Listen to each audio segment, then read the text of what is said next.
The Five Rings Podcast, Road to Tokyo on the Sports Podcasting Network. Your weekly fix leading up to the 2020 Olympic Games with Duane Rollins and Kevin Laramée. Follow us and listen to us live on Twitter at Five Rings Podcast and like our Facebook page, facebook.com/Sports Podcasting Network for more content. Good day, good night, and welcome to the Five Rings Podcast. I'm Kevin Laramée, joined by Duane Rollins as always. And Duane, it's the Rugby World Cup. I've been watching a lot of rugby. I was going to say waking up early. No, I just go to bed at the same time as always, so very late, so I get to watch the first game of the day. You're playing the FIFA 20 World Cup in your own mind and then watching the actual Rugby World Cup with real athletes and pretty all much. That was my evening for the last 2 nights, playing FIFA 20 on my small TV and watching the Rugby World Cup on the big TV. And we'll just quickly glance on a few results that are interesting. But, the Rugby World Cup for me, it's trying to finally understand a ruck, a knock-on, and other terms like these ones. It's always fun to discover a new sport. I mean, I've discovered that with the other code of rugby league, which I knew a little bit about before the Toronto Wolfpack came to Toronto, which is a English rugby league team currently in the championship, the second tier of rugby of the English Premier League, playing a game in a week's time for the opportunity to get promoted to become the first team in North American history to get promoted to the top tier of the league, which I think is pretty exciting. So I've learned rugby league and the nuances of it over the past few years, and it's always nice to look at a sport when you're someone like ourselves that watch a lot of sports, to look at a sport with fresh eyes again. And it feels that the rugby union, in this case, is doing a little bit of that for you. I haven't watched as much. I've been watching the highlights. I tune in to watch the Canada game, which I believe is tonight or tomorrow morning. Yes. So that should be fun. And I always cheer Canada on, even though they're quite badly overmatched in this, I think. But we'll see. Well, just today, there was today we're recording on Wednesday, especially this week. I know your graphics are live every Tuesday. We try, but today it's Wednesday, and it is what it is. But Fiji-Uruguay today was a big upset, Duane, because Uruguay is not a powerhouse in the world of rugby. It's a new upcoming team with a mix of veterans. And, well, Uruguay upsetted Fiji by 3 points, 30-27. Uruguay was talking about, we had courage, we worked 4 years, because they qualified 4 years ago for this World Cup. So they knew they were going to be in the World Cup. And for once, they worked really hard. They were talking about just to win a game, because they had never won a game before at the World Cup level. Remind you of anyone? Remind you of another country? Hello? McFly, we're Canada, maybe, versus Italy. It's the time, but it's that type of story that really excites me. Literally the player from Uruguay that was interviewed, he was bleeding, bloody, sweaty, tired, still out of breath, but the joy on his face. That's what it's all about. Yeah, that's, I think, the beauty of having the qualification process allow for teams and federations to be qualified quite a bit ahead of time. I think they're recognizing by doing that a lot of these smaller federations, if they're going to have any chance and to compete, have to really have time to come together and get funding and find sponsorship and all those good things. And if it's hard to find sponsorship when you're an emerging sport, when you're a new sport in a country, when you don't have the carrot of a World Cup at the end of the journey for the sponsor, right? And if you allow these teams, as the World Cup does, as the Rugby Union Federation does, to be qualified so far in advance, you're giving them an opportunity to find that sponsorship. It's not possible in every sport, but it is, I think, possible, and something that other sports that are trying to reach different parts of the world to spread their goodwill should really consider and try and to branch out and grow their sport. I mean, look, we could have a conversation one day, maybe we should, about cricket and how it has increasingly become less exclusive, that the Indian Federation in cricket dominates the world and is preventing the growth of the sport beyond the traditional powers. And there's a great Netflix, I forget the name of it, there's a Netflix documentary on this, which talks about it it's fascinating to watch, and I'll try and remember that for next show and what people know. But because I had to watch that. I was looking for something to watch on Netflix. I've been spending hours lately just browsing through Netflix. Oh, can you imagine? I'll find it for you for next week for sure. It's about quick. It's like a half-hour little blurb that just dives into why the Indian Cricket Federation, they're making tons of money on 2020 and all the leagues, but it's all going back to them. So basically, it's just creating this gap. It's true, like the Champions League in soccer, how the teams that qualify every year, particularly in the smaller leagues, just grow this gap through the money that they get from it. It's a similar phenomena. It's funny that we're not moving to cricket, but you're mentioning 2020 and leagues around the world. I was surprised to learn that, the league in Canada, there's a GT20 league in Canada, which is surprising because it's the same damn players that I was watching during the Cricket World Cup this summer. And I realized that. Yeah, it's in the GTA. It's in the Greater Toronto area. There's a team from Montreal. There's a damn team from Montreal, the Montreal Tigers.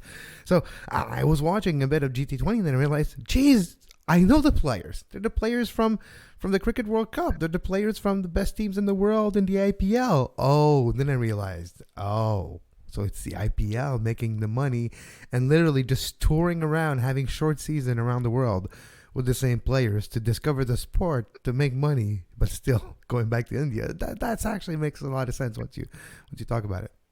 Precisely. It's amazing how in the Five Rings, how one comment can lead us down another road, which is completely part and parcel of what this podcast talks about. So there you go. Maybe we'll have a whole cricket show. That's commit to that. We'll have a whole cricket show and bring on an expert in the near future, but we should probably move on now. Yeah, no. So the Cricket World Cup again, Canada will play Italy at 3:45 a.m.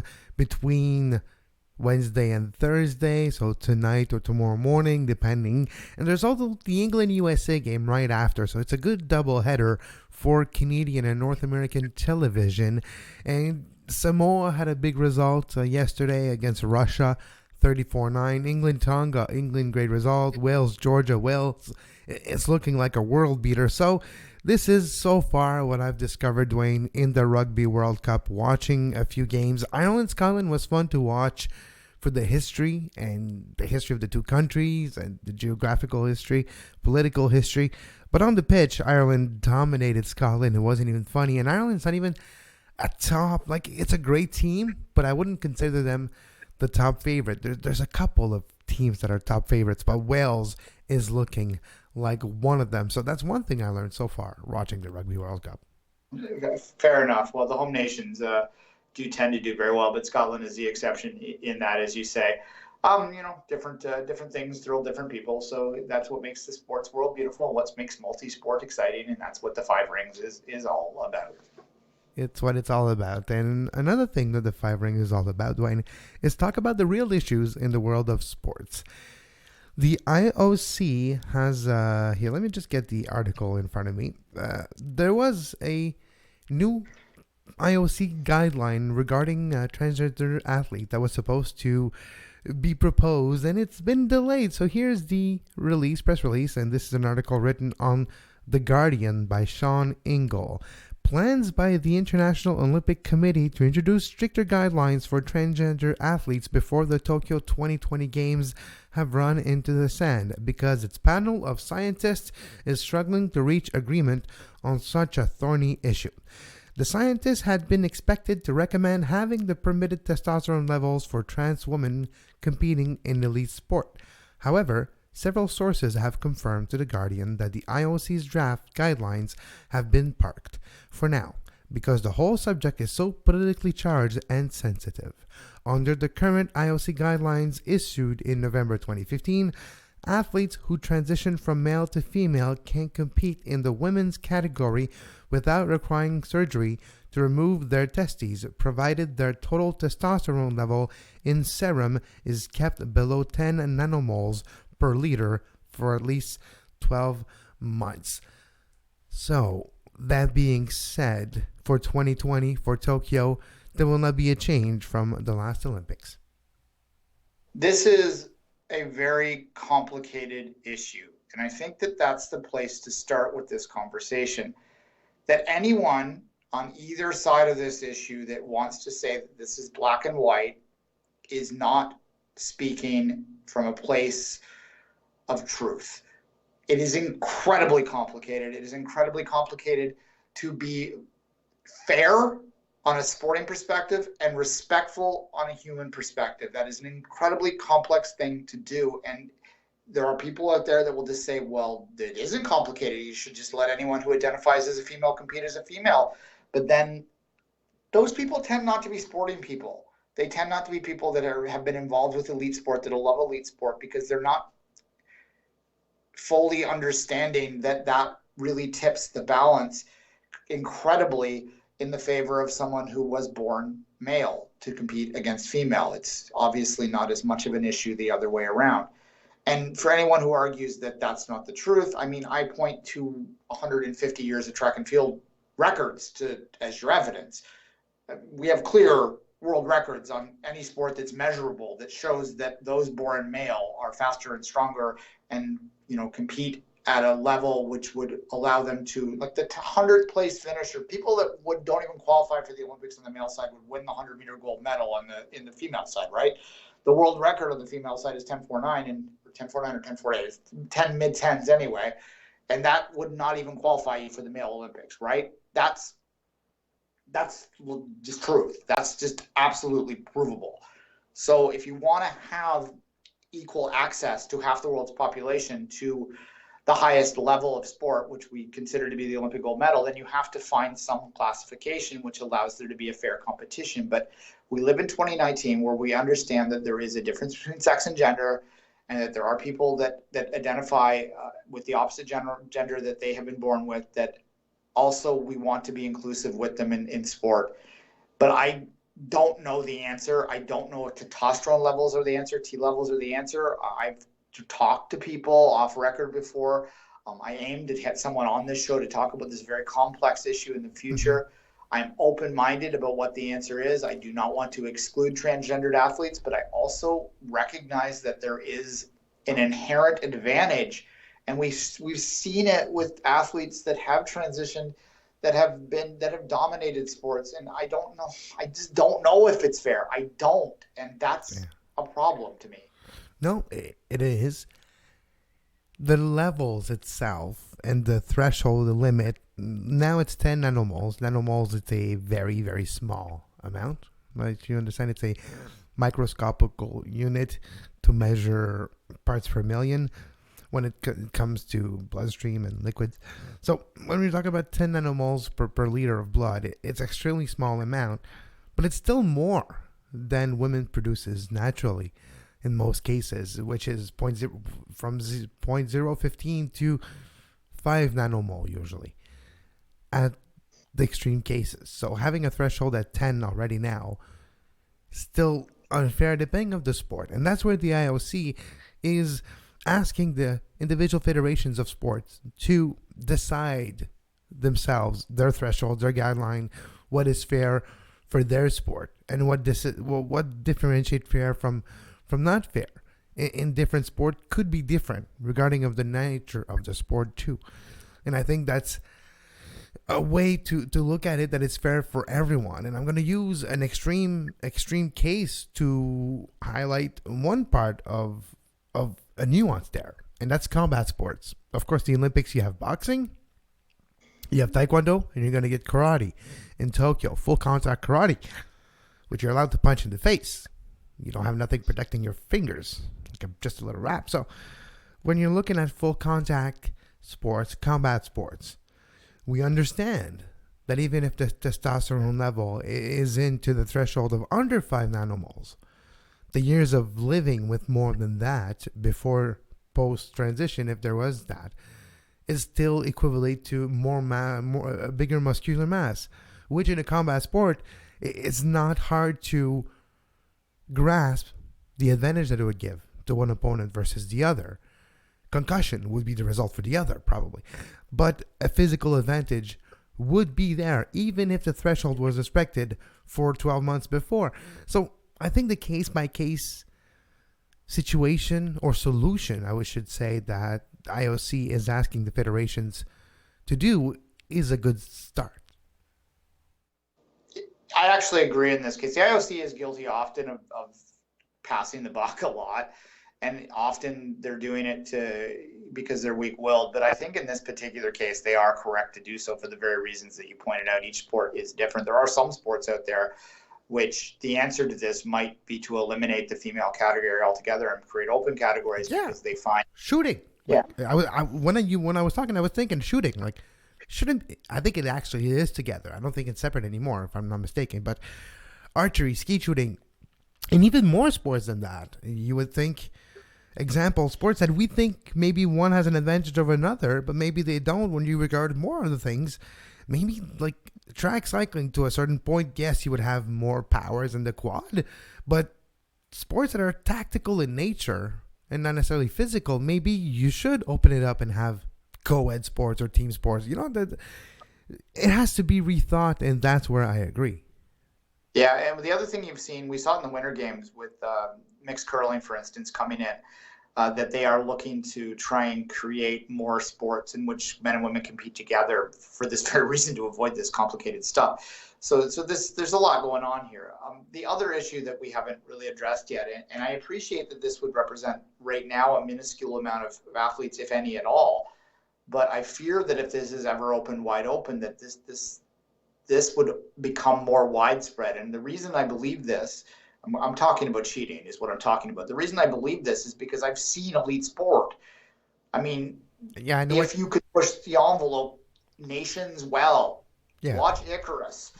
Well, what you're saying is you want to have faith and believe in the good intention of the athletes most of the athletes that would be touched by those guidelines.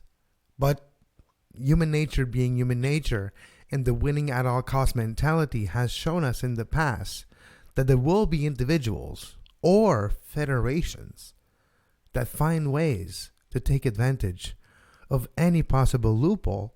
And this one, let's not kid ourselves. This one's not going to be any different than any other loophole that they took advantage of before. And that's where it becomes a very touchy subject too, is the question of do you imprison one innocent or have 10 guilty men go free, right? It's that famous old question. And I think it's going to become a question we need to ask ourselves.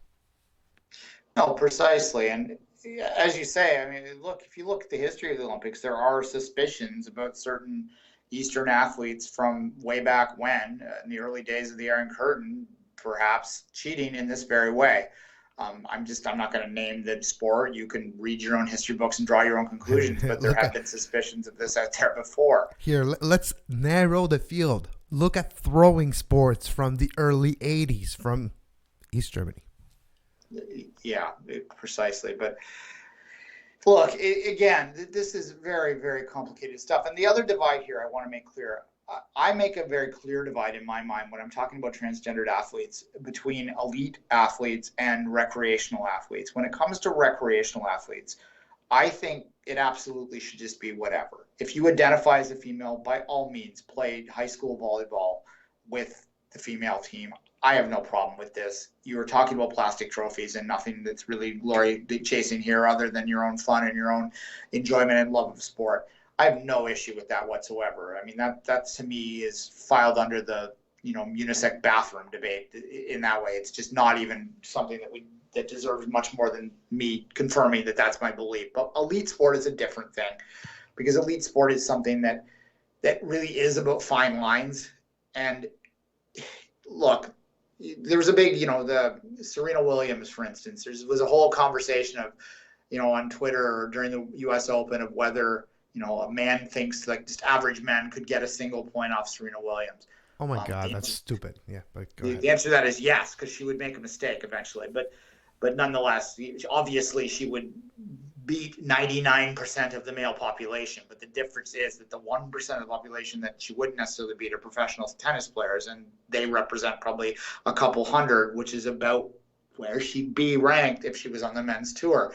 That doesn't take anything away from her brilliance, because she was born a female and she has clearly been the greatest female tennis player to ever live. The fact that she is still in the final of a U.S. Open at her age after having a child is incredibly remarkable, and that does not that's without doubt, right? So when we're talking about recreation and elite, that's the divide I want to be clear about. And I just, again, I started this conversation by saying it's complicated, and suggesting it's not complicated is disingenuous. No, exactly. And in a perfect world, it would be as easy as, yes, we can open it for everyone, for everything. And I truly believe that in utopia, if that's where we were living, if that's where the Olympic movement was from, it would be fine. Everything would be okay. But because there's industries, because there's a lot of money, because there's laws, rules, and commerce surrounding all those sports, there's what we call a level playing field. And that level playing field, yes, inclusion is part of that level playing field. So that's where it becomes a difficult subject, because we don't want to exclude people either. So it is hard to be like, yes, it should be this, it should be that. And I understand why the IOC is sending it back to the individual federation, saying, look, if you have a way to find an answer that satisfies both parties for your sport, maybe you know better than we do. Exactly. And the other thing that I think that this needs to have a resolution. I mean, I'm sure there are some people out there that believe that the resolution should be just, if you were born male, you should compete male. If you were born female, you should compete female. That is one possible outcome of this. And I don't know whether that seems a little harsh, but it necessarily, it might be an outcome. But we do need clarity, because one thing that I think we need to get away from, and we've seen this at the last Olympics with Caster Semenya, the 800 meter runner from South Africa, that was so strong compared to her competition. She had a lot of accusations about things, and it was unfair and not really dignified, some of the things that she was required to do, and you want to avoid that as well. She was mistreated. She was mistreated, and she was outright called things that she's not. And well, that's because people will feel like they're not treated fair, and then they feel like it's fair game to comment or to add their opinion, be like, you know what? So it is a touchy subject, and it's not just Caster Semenya. You just go back to Rio, if you go back to long running distances in the women's side, and I think that's where the threshold of testosterone could be a good idea, or something similar to that, because there's natural, sometimes it does happen. There's outliers, and there's bodies that are made differently than others, and some women do produce testosterone to a level that is more than natural. So it is a slippery slope, and I do understand the reluctance to the IOC to be the ones to be okay, to be that's the threshold here. It's fair up until this, and this is not fair. But if I'm the individual federations now, what should be the guideline? Should this be resolute? Like, should we have a resolution before the 2022 Winter Olympics, 2024 Summer Olympics? Will it get there? It's like everyone's passing the hot potato between each other, because no one wants to take a decision that will be viewed the opposite way that the intention is there for. But that's where it's complicated. No one wants to be viewed as like a dinosaur, right? Like they want to be viewed as a bigot. Yeah, you're right. To be sensitive, and it's very difficult to have a science-based conversation about it. And it's also, the science is maybe not as definitive as we'd like as well, to how to define what the right way and what the right thing is to use as the marker. I mean, you hit the nail on the head there. Like, is testosterone the right thing? There are some women that are just born with higher testosterone levels. Does that mean they should be disqualified? I don't think so. Here, let me put it in a different way. When somebody that's really tall, Duane, your advantage, your physical innate advantage of being tall, you can use it to be basketball, and you're applauded for it. If you're a woman athlete for some reason and your body produces testosterone, and it's not your fault, you didn't do anything to produce to entice that production, it just happens naturally. Shouldn't you be allowed to take advantage of this in the same way that someone that's 6'5", if it's naturally occurring? Well, precisely. I mean, I played basketball in high school. I'm 5'6". You didn't play that long, but you played. Well, no, I was okay. But at the high school level, I wasn't going any higher because I had the physical disadvantage of being 5'6", and unless even Steve Nash was 6'2", right? So it's like Steve Nash was small in comparison to everybody else around him. He walks into the room you're standing right now. He's the tallest person in that room. Yeah, exactly. So no one complains about that.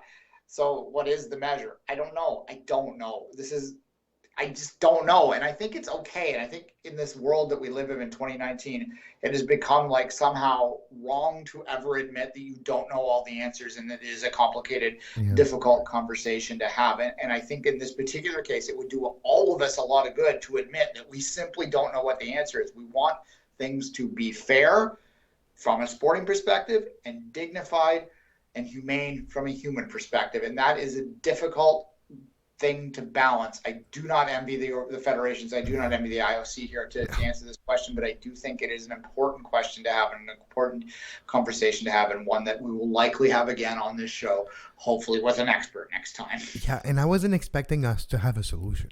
And I hope the listeners give us the leeway of not having to commit on any side. It's not about committing on any side. It's not being, I'm for the guidelines. They should be stricter, and you shouldn't be allowed. Or on the other side, include them all.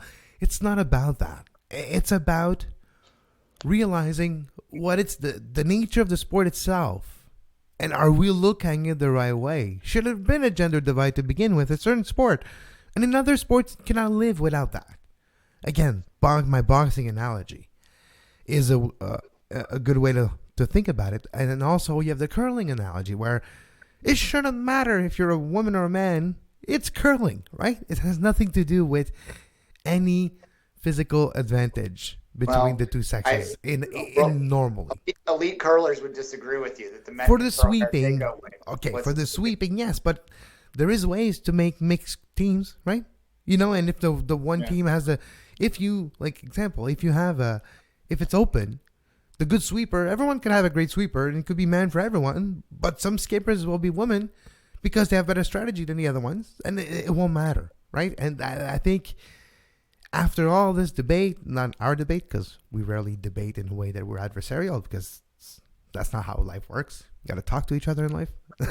That's how we should do. And I guess that's what it's all about.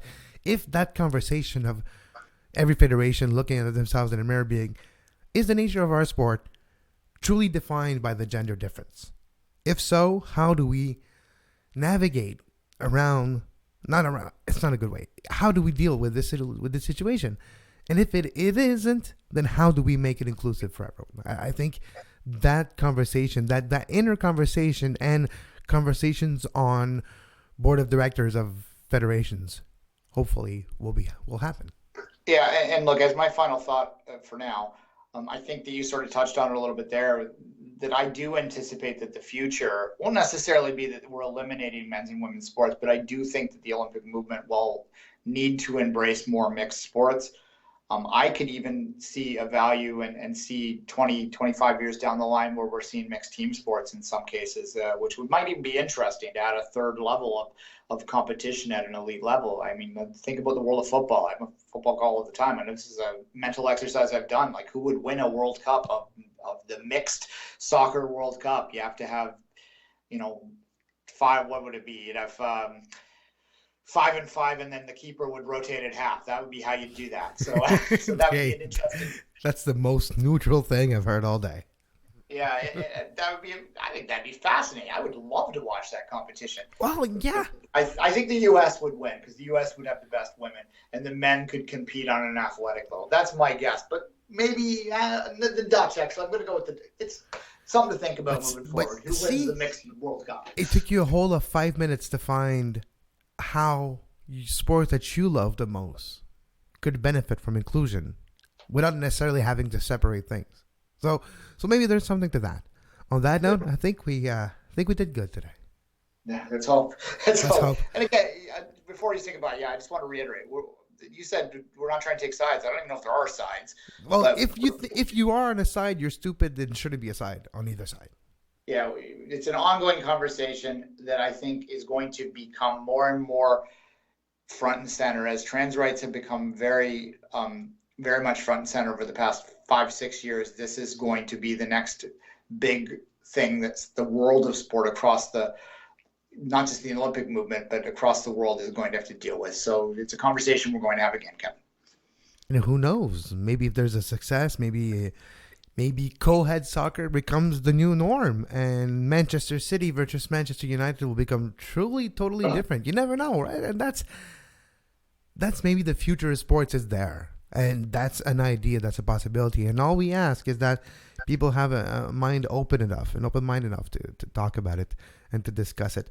On that note, make sure you follow our Five Rings Podcast account on Twitter at Five Rings Podcast, where we are live weekly and where Duane and I give our thoughts on the world of amateur sports, Olympic sports, group sports, events, whatever falls into the umbrella of the Five Rings, which if you haven't figured out by now is whatever we decide fits under that umbrella is what fits under the Five Rings umbrella. Duane is at 24th Minute on Twitter. I'm at Kev Laramée. And until next week, as always, own your podium, folks.